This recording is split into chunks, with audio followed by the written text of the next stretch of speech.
LP's not going to practice. Deonte Thompson's not going to practice. Charles Tapper is going to be back today. Tavon's going to practice today.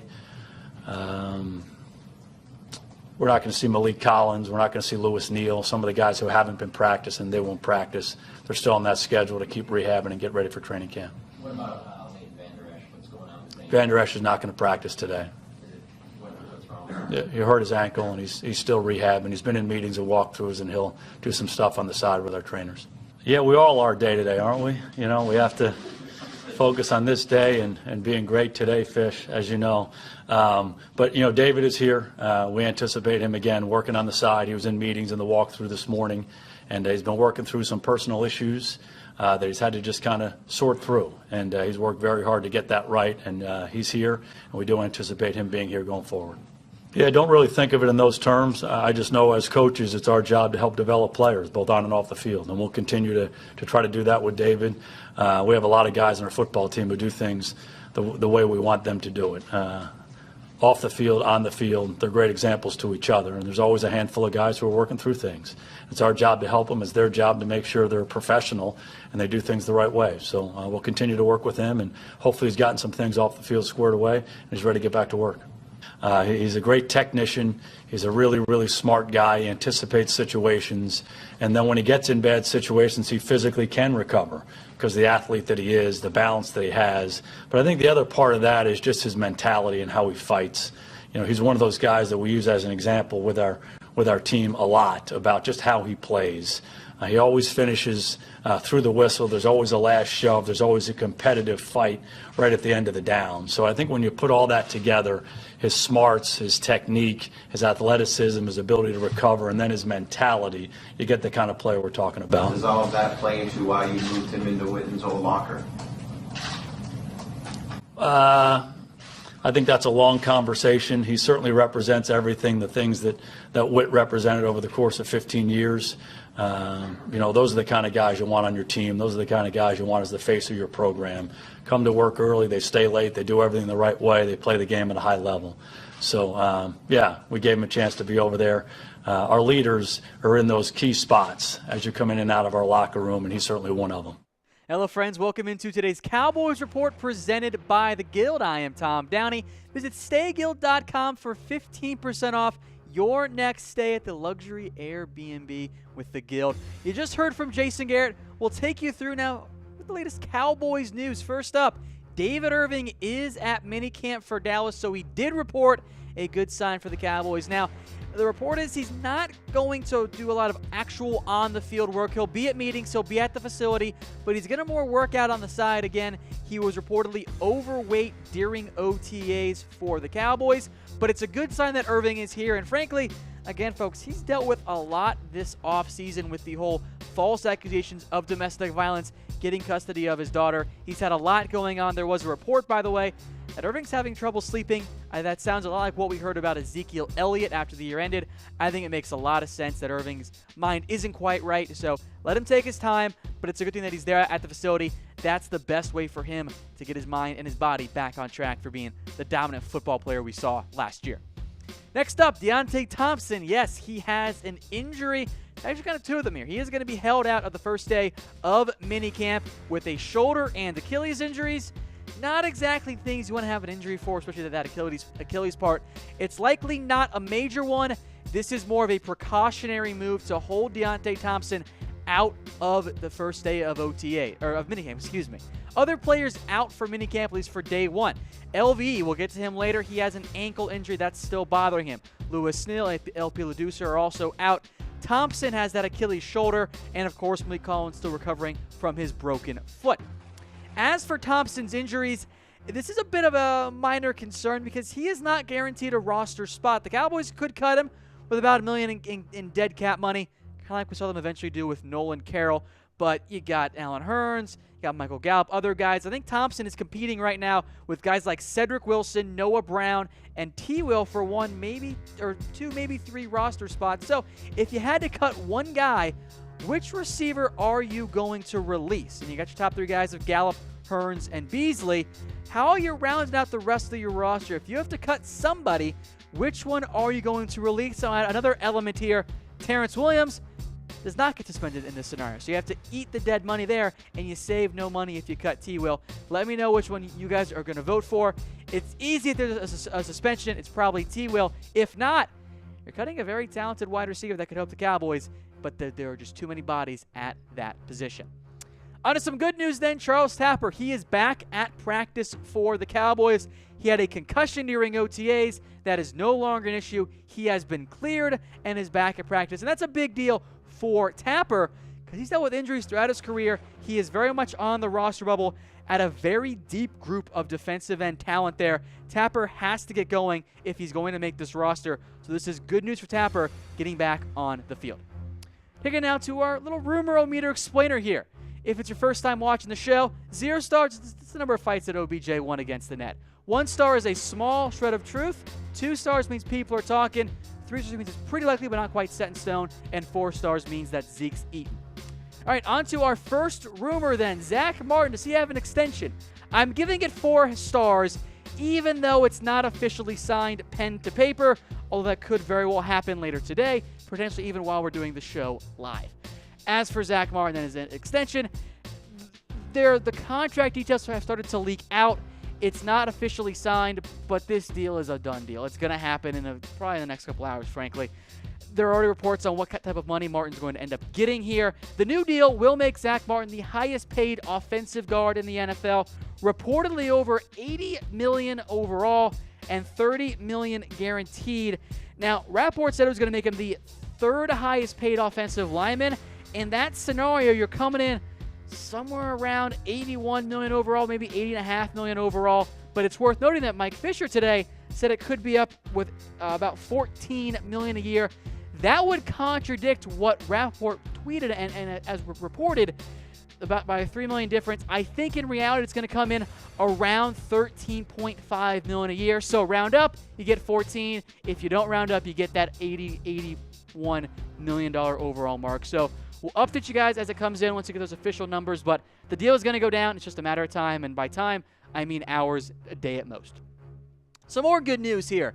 Randy Gregory, yes, he's in New York. No, not to visit the Giants or anything, but to meet with NFL officials. Some very good news on that, but first, a word from our sponsor, The Guild.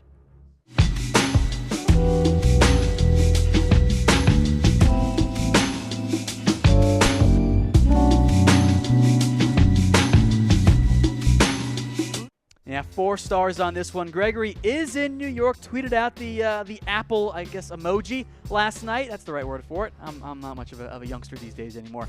Gregory tweeted it out and has been confirmed by others. He is in New York to meet with NFL officials, and this is a positive sign. It's the next step in getting Gregory reinstated by the NFL. The ruling should come through before training camp for the Cowboys, and as we've said before, Gregory has reportedly stayed clean for months now, has been passing drug tests, has played in just 2 games since the 2015 season, but it's a very promising sign here for Randy Gregory and getting him back on track. So I want to know from you guys, if he's reinstated, if not, I guess just put 0 for this question. How many sacks will Gregory have in 2018? Let me know in the comments section. I'll put the over-under, assuming he's reinstated, about 5.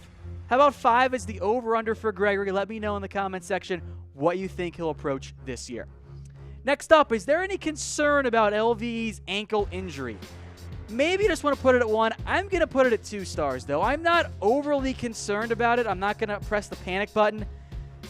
But in the back of my head, I got this little voice that keeps saying, oh, it's a linebacker who's injured again. And it's really early for a player to already have a little ankle injury. And I know it's not going to be a big deal. And by the time we get to August, we'll probably all forgotten about it. But I still just have this little voice in my head that says this might be something just to monitor. A player already getting banged up. We saw it last year, more so in training camp with the hamstring injuries. I hope this year it's not the ankle injury. So Vander Esch, I think, is going to be fine. It's just some swelling in his right ankle. It is a minor one.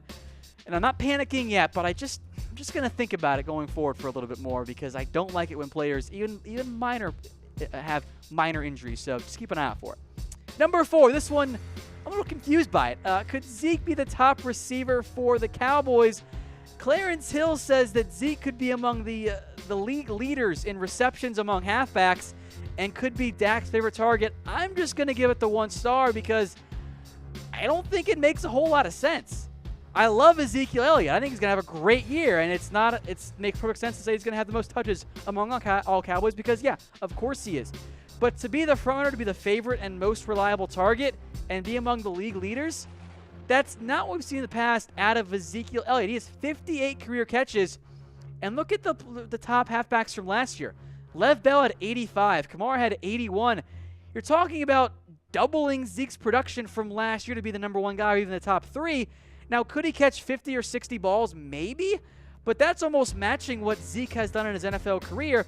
And those top guys, by the way, Lev Bell and others, and Kamara, they weren't the team's number one wide receiver. That was Antonio Brown, a Michael Thomas for the Saints, and even the Cardinals, if you want to include David Johnson. That's Fitz's role. So I don't think you're going to see Zeke get that number of touches. At that point, you're approaching 400 touches for Zeke. He's going to get a lot, maybe 350, but 400 I think seems too much. So let me know in the comments section. I think it'll be 45, maybe on the low end of 50. But being the most reliable and top target for Zeke, or as Zeke for Dak Prescott, I just don't think that's going to happen. It could come true, but I'm just going to give it the 1 star there. Maybe because the Cowboys are going to spread the ball around, it makes more sense. But I don't think you'll see Zeke lead the Cowboys in receptions this year. All right, number 5 is Tyrone Smith. Okay, well, again, more injury concerns around Tyrone. And folks, don't forget to subscribe to our brand new Cowboys Report YouTube channel at chatsports.com/CowboysTV. It is the best Cowboys coverage you'll find on YouTube. Back to Tyrone, I'll give it 3 stars on this one. Pretty sure he's okay, but he missed some OTAs. Jason Garrett revealed this today with a minor shoulder issue. It's not the back, which is good, but I am just like a little bit concerned. Like, okay, Tyrone, you're not practicing at OTAs, and I know it's OTAs and it's not a big deal, and he's going to be at minicamp today. But I just get a little bit concerned whenever Tyrone Smith has an injury. I think he's going to be fine. I'm not overly concerned about it, but I'm going to monitor it even more so than the Leighton Vander Esch one because you need Tyrone Smith healthy. We saw how bad that team looked last year without him. One final rumor then. Should the Cowboys not trade Xavier Woods for Earl Thomas? And this one comes to us from you guys, especially you YouTube watchers out there and my Twitter followers at WhatGoingDowney. I'm going to give it 2 stars, but we did a Twitter and a YouTube poll on whether or not the Cowboys should do Xavier Woods and a conditional third for Earl Thomas. I was concerned that it was going to be not enough for Seattle. Apparently, you guys disagree, though. 57% of you guys on my Twitter said that you should keep Xavier Woods, not trade for Earl Thomas. YouTubers, a little bit more closer to being 50-50, was 54% to 46%. Color me surprised. This is not what I had expected, and I'll preface this by saying I like Xavier Woods a lot. I think he's a very good player. I think he's going to start at safety unless, of course, there is an Earl Thomas trade. He split time at safety and cornerback last year. If you watched our show during the season, I was pounding the table to make Xavier Woods a starter and move Byron Jones to the corner, which I'm getting this year, and I'm super excited about that. But keeping Woods over Earl Thomas, I've seen some people tell me, just keep Xavier Woods altogether. You don't need Thomas because you have Xavier Woods, which I just don't really get. And even the results of the poll, I don't like it. I don't agree with it, but I'll accept it because, look, I just think that I know you're giving up more money to pay Earl Thomas. I know you're going to have a draft pick and you get older, but your absolute best case scenario is that Xavier Woods, a 6th-round pick, mind you, develops into an Earl Thomas type player and probably a lesser version of Earl Thomas. So why bank on that when you can get the real thing? I just think it makes more sense. So we're going to break down a couple more trades here for you guys in just a second, but I was very surprised by the results of those polls. All right, folks, I'm Tom Downey. Follow me on Twitter at WhatGoingDowney for more Cowboys coverage. If you watched NFL Daily yesterday, we took you through that trade idea for Earl Thomas centered around Xavier Woods. I got some more for you guys on Cowboys fans today. Some you'll like, some you'll hate. I know that. I got 5 different ones I think could be fun there. One quick note here on the overarching point of it. You have to still give the Seahawks value in exchange for Earl Thomas because they can afford to pay him. The Cowboys don't have leverage here. It's not that Earl Thomas wants to get paid by Dallas. He wants to get paid, period. It doesn't matter if it's the Cowboys, Seahawks, or the Browns, or whomever. He wants his money there. So Seattle and Earl Thomas have the leverage in very varying forms of it. not the Cowboys. So you still have to give the Seahawks, in most cases, a third-round pick or better in terms of value, because that's what they would get if Thomas left in free agency. So with that in mind, here's some trades here. First up, Byron Jones straight up for Earl Thomas. If I'd asked this one, in January or February, I think you guys would have taken this. But now, I don't think so. And I think that's because now that Jones has moved to cornerback, I think Chris Richard's going to get the most out of it. Now, some of you guys, I think, would still do this trade, and we'll play Who Says No here in just a second. But here's your nickel lineup if you trade Byron and you get Earl Thomas. Keith and Woods are your strong safety. You could see Woods play some nickel corner as well alongside Anthony Brown. Cheeto and Jordan Lewis are your cornerbacks, so a very similar lineup to last year, but Earl Thomas comes in instead. Your depth chart now at corner without Byron Jones, maybe a little bit thin, not terrible by any means, but one injury and all of a sudden you're in trouble. So let me know. Who says no? Byron Jones straight up for Earl Thomas.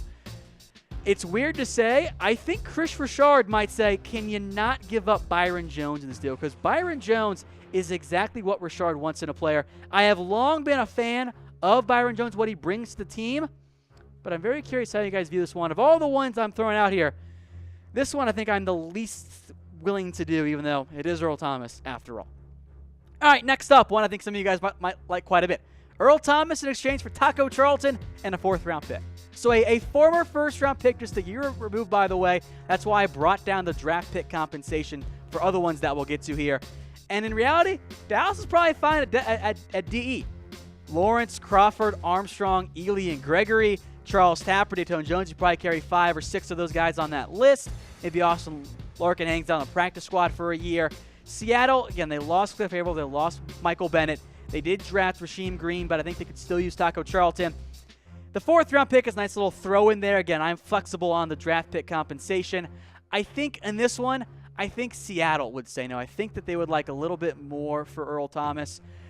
And again, it depends on how they view Taco Charlton. If they think Taco is going to be a stud defensive end, I think they would do it. If not, I'm not so sure. So again, folks, give me a heart for both teams say or leave me a like for both teams say no, a heart for neither team does, so you accept this trade, a laughy face for the Cowboys, and a wow face for Seahawks saying no. All right, folks, today's show is brought to you by The Guild. Visit stayguild.com and use promo code ChatSports for 15% off your next stay. They're kind of like a luxury Airbnb in Austin, Dallas, and a whole bunch of other big cities. So if you're going to come to Dallas to watch a Cowboys game, you got to stay with The Guild. Here's that initial trade again, folks. Xavier Woods in a third-round pick. It gets bumped up to a second if Dallas wins the NFC. And I like this unit. Here's your nickel team when you go to that nickel packages here. Byron, Cheeto, Jordan Lewis, Jeff Heath, maybe some Kevon Frazier, and Earl Thomas. And I am okay with moving Xavier Woods for Earl Thomas because I think they get a little bit repetitive. You want Xavier Woods without ET to become a free safety. If you have Earl Thomas, do you really need Xavier Woods anymore? And again, you're trading away who I think is a good young player in Xavier Woods for a player that you're hoping he becomes. So just take the actual better version of him right now. So let me know who says no, folks. Xavier Woods and a third, which could become a second, for Earl Thomas. I kind of initially thought Seattle might say no, but you Cowboys fans have told me otherwise, that it might be Dallas who says no. So let me know in the comments section, folks, and use those reaction buttons. Here's one thrown to me on Twitter when I was going to do it anyway, but I liked it to throw it in as well. Earl Thomas for Jeff Heath in a third-round pick. Jeff Heath, a very controversial player for the Cowboys. Sometimes you love him, sometimes you hate him because he's a little bit inconsistent. For this lineup, a very similar set of cornerbacks here. Thomas, of course, is your free safety. Xavier Woods and Frazier, they could split time at the strong safety spot. I think the Xavier Woods one might be more likely because I think Seattle could prefer Woods, a cheaper rookie, than Jeff Heath, who's a little bit more expensive and not quite as young. I still think it's a pretty good trade there, folks, but I don't think Seattle would take this one. So as for who says no, I'm going with the Seahawks. I don't think they would take this trade. Again, Cowboys fans, subscribe to our brand new Cowboys Report YouTube channel, chatsports.com/CowboysTV. All of our Cowboys coverage all in one spot. Hit that subscribe button today, folks. And then one final trade idea, Earl Thomas in exchange for a second-round pick. I don't like this one. I think Dallas would say no because you don't know where that second-round pick is going to end up being. Heaven forbid Earl Thomas gets hurt and then you wait a second-round pick, or Dak and Zeke all get hurt, and all of a sudden you're giving up a top 40 pick for Earl Thomas. Of course, all these trades assume that you're going to sign a long-term deal for him. Although the secondary is loaded here, if you bring in Earl Thomas, I really don't think you need Heath, Woods, and Kevon Frazier, so I would trade one of those guys, take a pick as to which one, and then give up a lesser pick. I would maybe keep Kevon Frazier over all of them, not because I think he's the best player, but if Earl Thomas is your free safety, Frazier I think is the best in-the-box guy you have. I think he's a better fit if you had to play just the one alongside Earl Thomas, even though I'm a big fan of Xavier Woods, as I've said before, and Jeff Heath can still make plays for the Cowboys. So let me know who says no. A second rounder for Earl Thomas. Is it neither team, both teams, Dallas or Seattle? And folks, send me your trade ideas either in the comments section or tweet them to me at WhatGoingDowney. I'll try to respond to all of them and give my thoughts on them. Again, I do think Seattle, you still have to give them some decent value back. Starts with around a third-round pick because that's what they would get in a compensatory selection if you left in free agency. All right, folks, I'm Tom Downey. Again, follow me on Twitter at WhatGoingDowney. And if you missed anything here on Facebook, including the Jason Garrett press conference, don't worry. We'll be right back with it here again in just a second. And until then, we'll see you next time.